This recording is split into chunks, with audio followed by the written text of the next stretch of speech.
Hello everyone, তোমাদের সকলকে অনেক অনেক শুভেচ্ছা জানাই আমার এই নতুন ভিডিওতে। আশা করছি সবাই ভালো আছো, সুস্থ আছো, আর আমিও ভালো আছি। তাই তোমাদের সাথে একটা নতুন কার্তিক পুজোর ব্লগ শেয়ার করতে চলে এলাম। আশা করছি তোমাদেরও ভালো লাগবে। তো চলো কি করছি কি না করছি সব কিছুই পরপর তোমাদের সাথে শেয়ার করব। তো ভিডিওটা স্কিপ না করে দেখতে থাকো। এবারে চলে এলাম পুজোর কাজের জিনিসগুলো এগিয়ে রাখতে। এইদিকে পিসি আমাকে নারকেল কুড়ে দিচ্ছিল, তাতে আমার অনেকটা হেল্প হয়েছে। তারপর এবারে নারকেলের মধ্যে পরিমাণ মতো চিনি দিয়ে নেব, আর একটু গুঁড়ো দুধ দিয়ে ভালো করে মেখে কিছুক্ষণ ঢেকে রাখবো। আর এবারে নারকেলটাকে ভালো করে পাক দিয়ে নিই। যেহেতু আমি এখানে চিনি দিয়েই করছি, তাই একটু সময় নিয়ে পাকটা করতে হবে আর কি। তো এদিকে নারকেলটা ভালো মতোই আঠা আঠা হয়ে এসছে, তাই পিসি আর আমি মিলে হাতে হাতে গরম থাকা অবস্থায় করে নিলাম। এবারে আরও কিছু কাজ বাকি আছে। তারপর এবার পায়েস বসিয়ে দিয়েছিলাম। পায়েসের মধ্যেও একটু আমল দুধ গুঁড়ো দুধ দিয়েছিলাম, আর চিনির বদলে এখানে বাতাসা দিয়েছিলাম। তারপর এদিকে রান্নাবান্নাও শুরু হয়ে গেছিলো। তো আমি রান্নার ভিডিওগুলোই করছিলাম। তো কাকিমা আবার বলছে যে আমাকেও ভিডিওতে নিয়ে আমি কিছু বলবো। আমি বলি না বেশি। এখানে কার্তিক পূজার রান্না হচ্ছে আলুর দম, চাটনি, পায়েস। বৌমা কিছু ভোগেরটা করলো, আমি ফ্রাইড রাইস, আলুর দম, চাটনি, পায়েস করছি। আমার সঙ্গে আমার ভগ্নিপতি রবিরা আছে।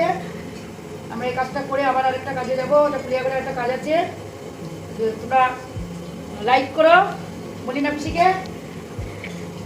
আর আমার বৌমা অপূর্ব ভিডিও করছে।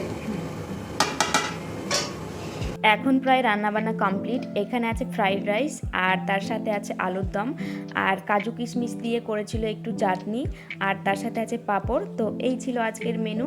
এইদিকে ঠাকুরমশাই চলেও এসেছিলেন, তাই পুজোর কাজে যা যা লাগবে সব কিছু এগিয়ে রাখছিলাম, গুছিয়ে দিচ্ছিলাম আর কি।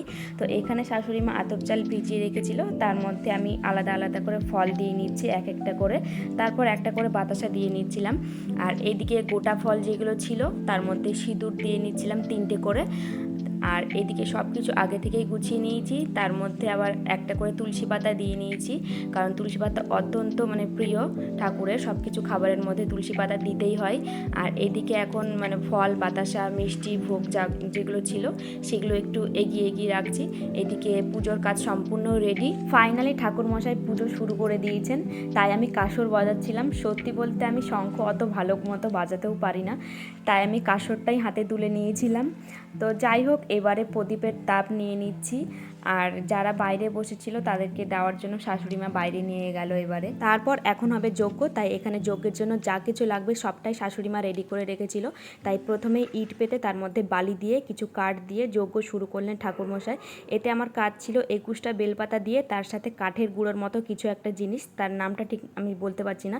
দুটো একসাথে 21 বার আগুনে দিতে হবে আর পুজো সম্পূর্ণ করতে হবে। তো আজকের মতো এই পর্যন্ত। ভিডিওটা কেমন হয়েছে তোমরা অবশ্যই জানিও, আর ভালো লাগলে একটা অন্তত লাইক করে দিও।